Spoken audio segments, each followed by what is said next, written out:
I'm Andrew Schwartz, and you're listening to The Truth of the Matter, a podcast by CSIS where we break down the top policy issues of the day and talk with the people that can help us best understand what's really going on.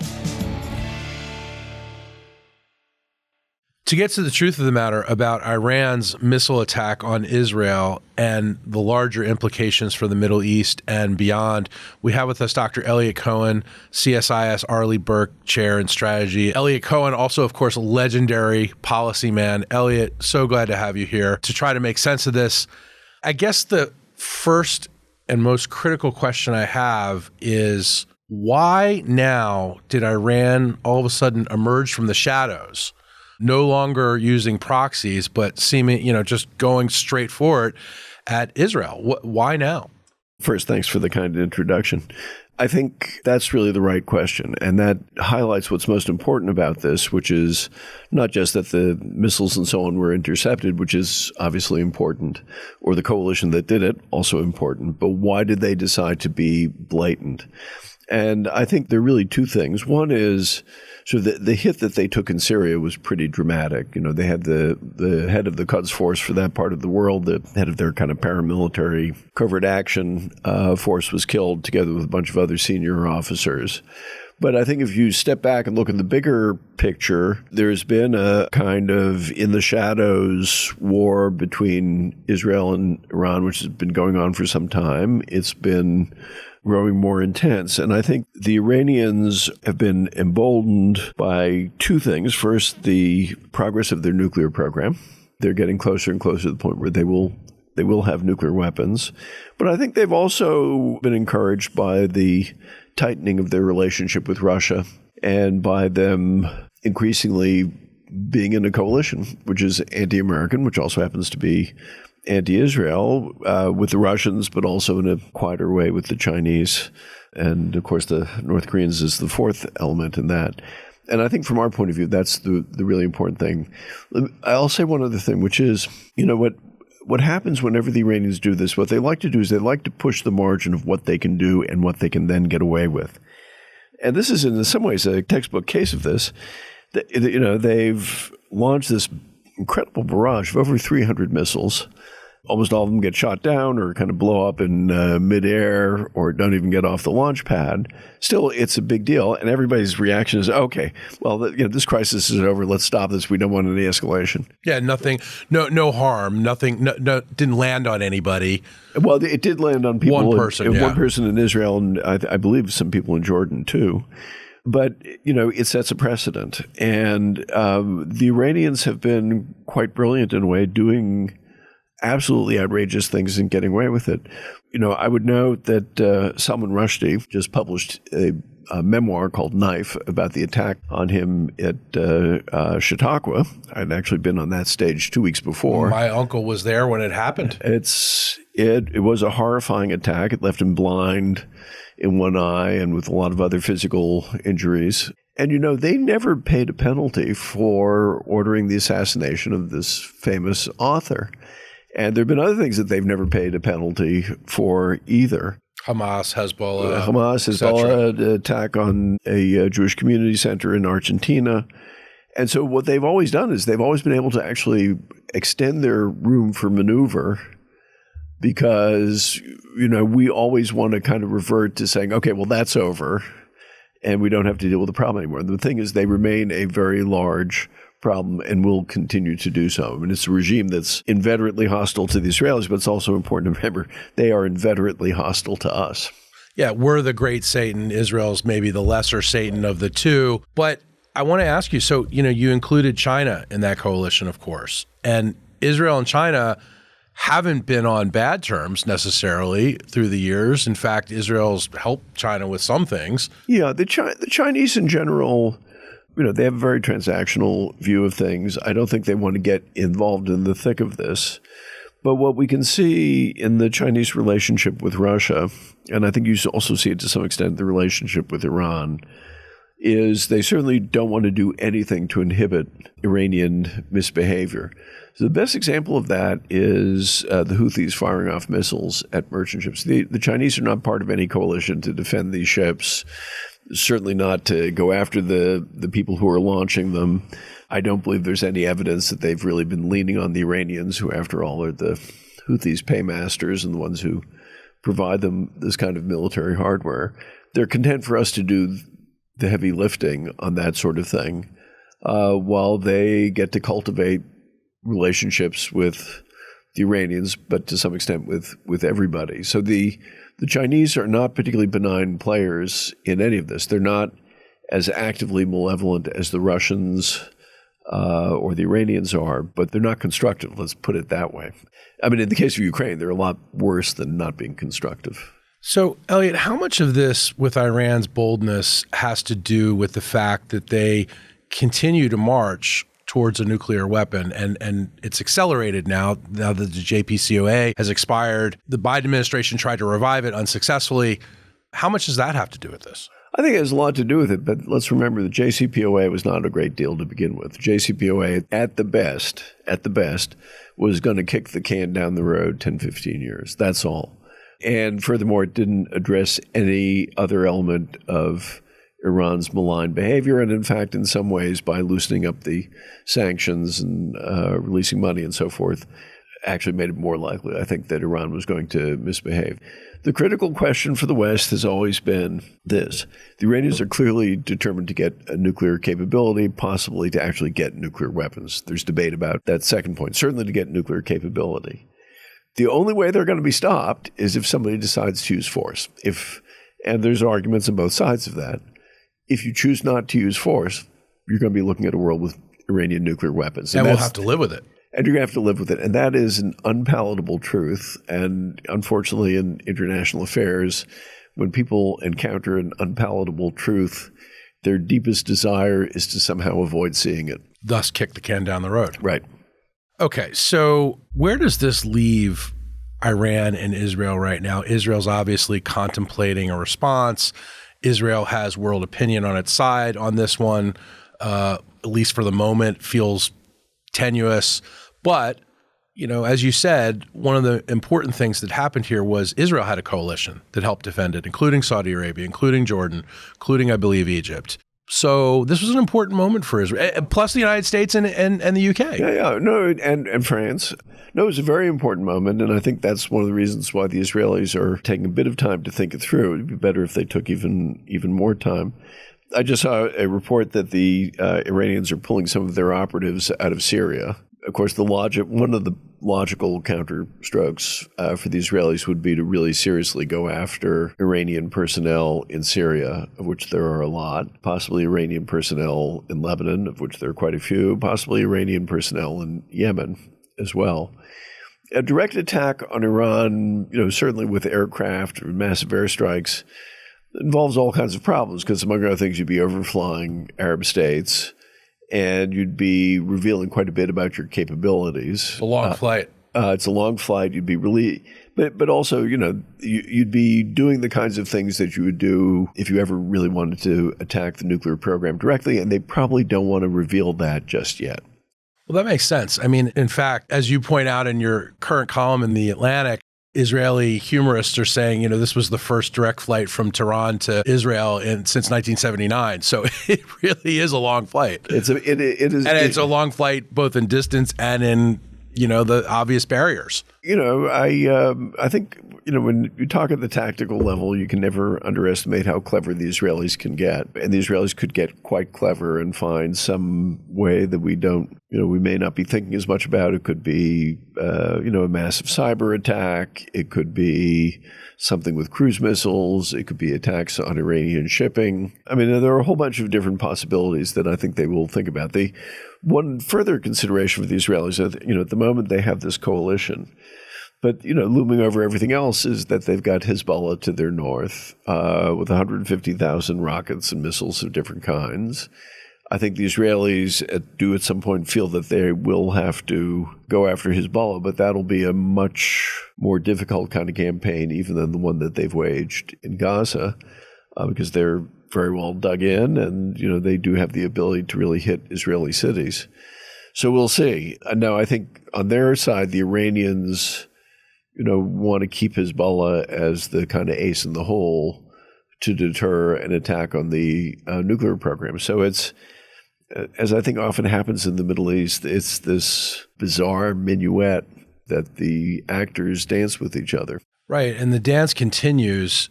Israel, the question I also have is does Israel's internal politics, Netanyahu's leadership, how much does that play into these decisions that are being made now? Well, it does. I mean, the Israelis are, one of the reasons why they're in a difficult place is this is probably the worst, most divided leadership they've ever had, certainly in a period of national crisis since the creation of the state.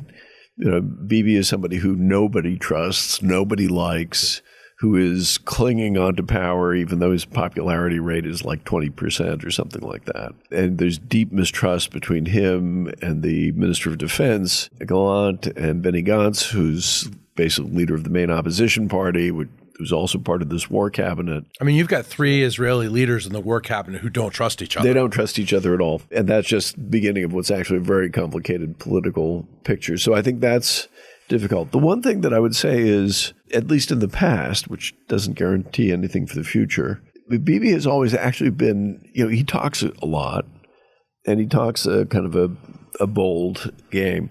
In practice, he's actually quite cautious, or he has been cautious. Now, you know, that could change, but I think he certainly has support in the cabinet and in the Israeli public for doing something. How big is something? That's a somewhat different question. You know, years ago, our friend Jeff Goldberg wrote that Bibi's obsession is really Iran, that his father's obsession was chronicling the Spanish Inquisition. His brother, of course, was the, you know, Israeli hero at Entebbe and martyr. But Bibi, Jeff Goldberg wrote, wasn't as obsessed with Iran and thinks of them as Israel's ancient enemy, Amalek.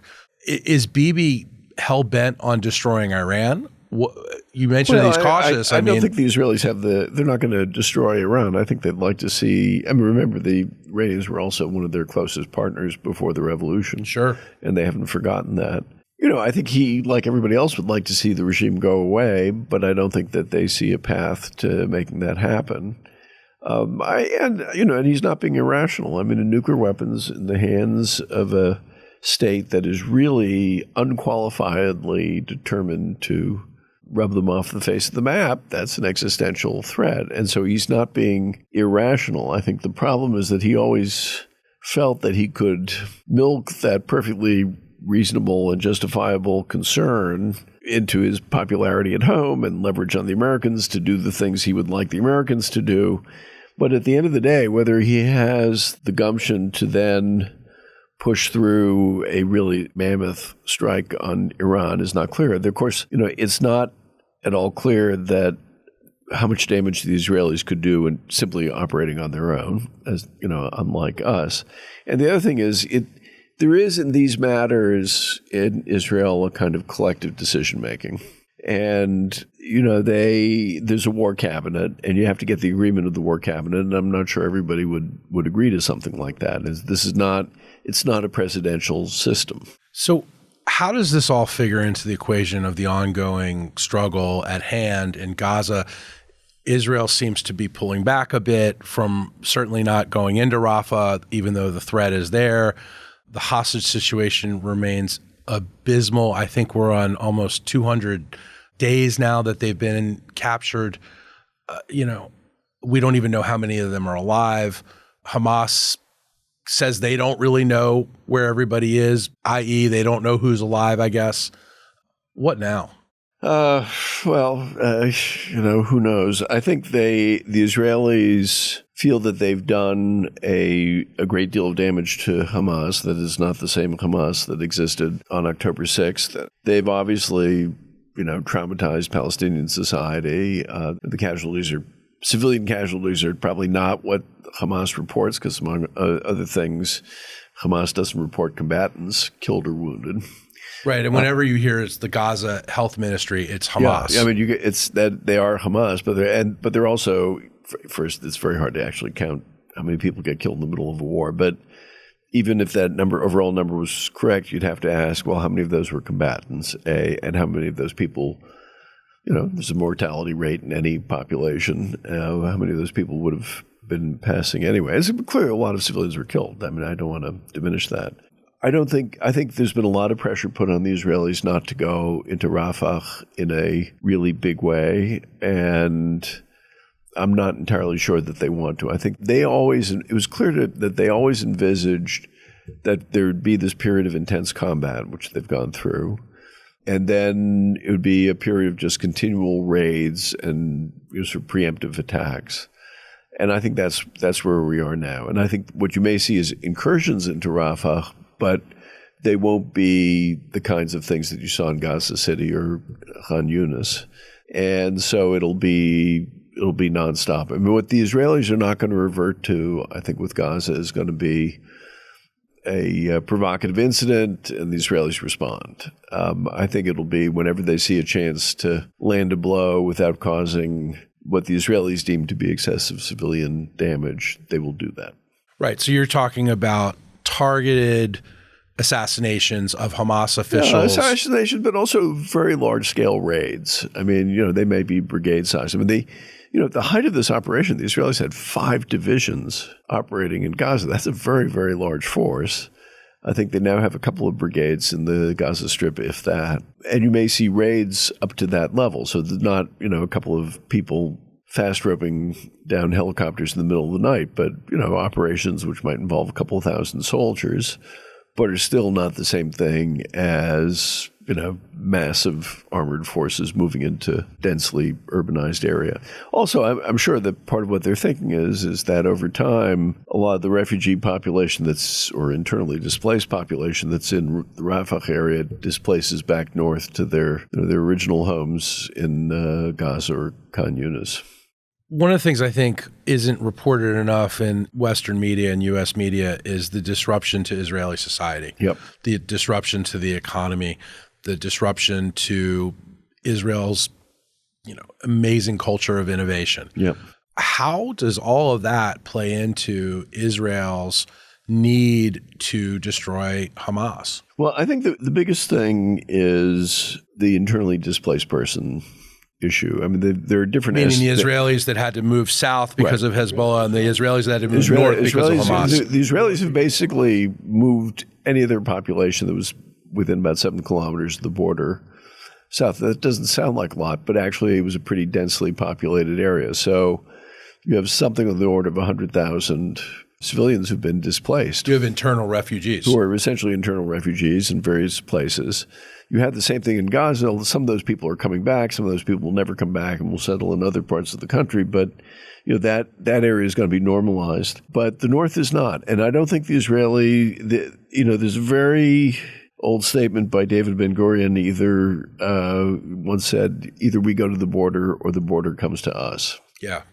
And so, which is why he was always very much in favor of, you settle land right up to the border, you cultivate fields right up to the border, and you don't let the other side feel that they can push you back. And I think that for the Israelis is the key thing. I mean, they've gone through hard times before. It's a very resilient country.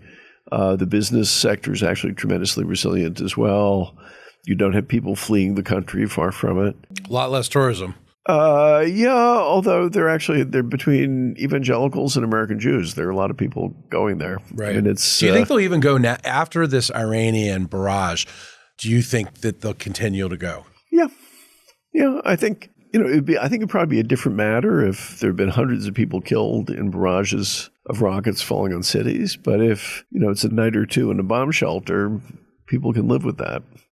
Eliot, some people and, critics of the administration, critics of allies even, have said, they're not taking this Iranian threat seriously enough. Iran just launched 300 missiles at Israel. That's unprecedented.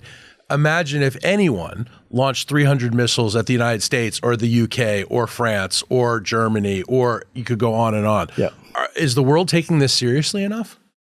No, but nobody takes things really seriously until it happens to you. I mean, the Israelis didn't take Ukraine particularly seriously.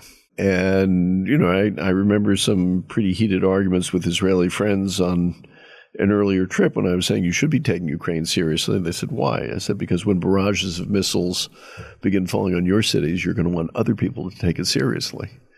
Unfortunately, this is just human nature. I mean, if we're sitting here in Washington, D.C., if somebody had fired over 300 missiles at Washington, D.C., even if all the missiles had been shot down, I dare say that the mayor and the residents of Washington would have been saying, okay, it's not enough to say we shot down the missiles. I mean, you'd have old guys like me and you trying to enlist if something like that happened. Yeah, of course.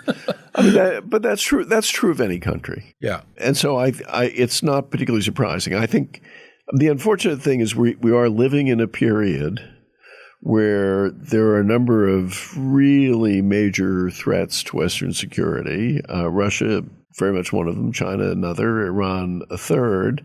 To that, I'd probably add the sort of secular, not secular, far from it, kind of the Sunni jihadist movements.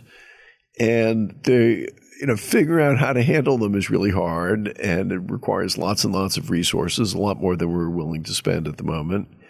And so, we're doing what human beings often do in those cases, which is you try to define the problem away and, you cover your eyes with your hands and say, I can't see what you're talking about.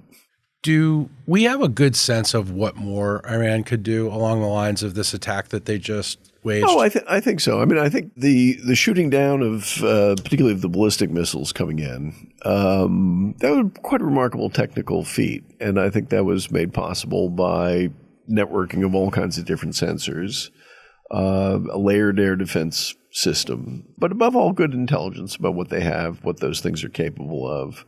Well, that's the kind of intelligence that we're really good at.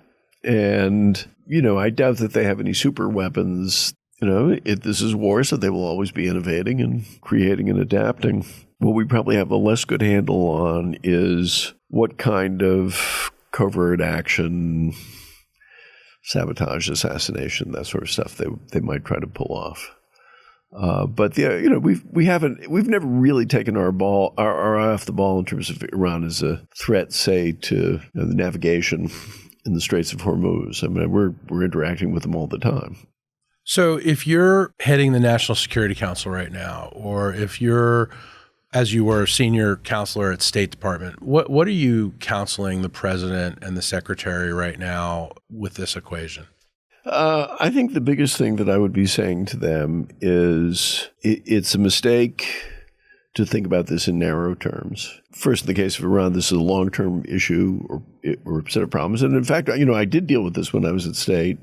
The Iranians were killing and wounding a lot of American kids in Iraq with explosively formed projectile IEDs, a particularly lethal form of IED. When the U.S. was fighting in Iraq. And we really did nothing about it. And I remember being infuriated at the time.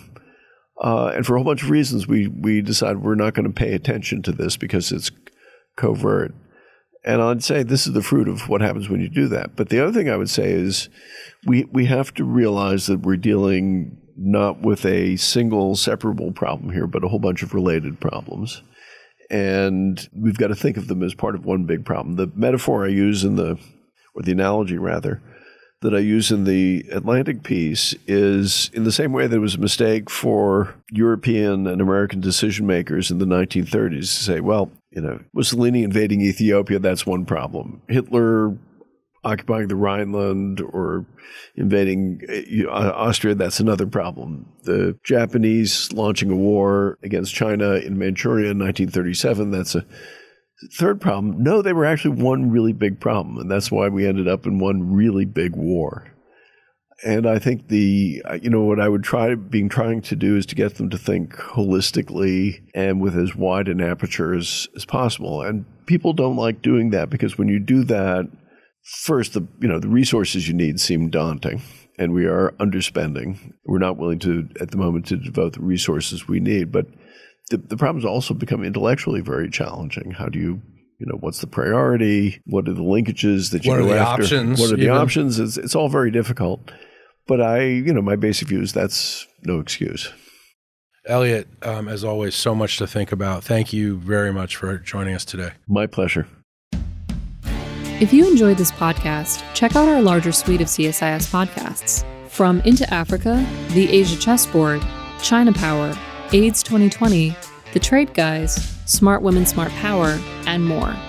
You can listen to them all on major streaming platforms like iTunes and Spotify. Visit csis.org/podcasts to see our full catalog.